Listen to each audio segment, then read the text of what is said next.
I spent my day off moving and I had the help of my new friends at Piece of Cake Moving. They were absolutely incredible. Here I am meeting Carlos and Tony for the first time. They're getting all my wardrobe boxes ready. Bless them for how much moving of my clothes they had to do. And when it came to the heavy lifting, they were awesome. And no, the heavy lifting wasn't my wardrobe, it was my furniture. They took care of everything exactly how I would want anyone to handle my things with such great care.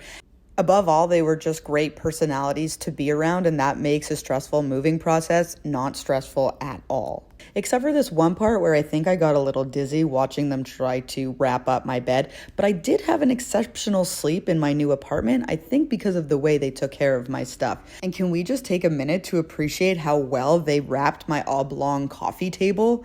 I won't lie, it was kind of sad to see them go at the end because we had become such good friends by that point. But really, what more could you ask for? New friends, a great move, all courtesy of Piece of Cake Moving.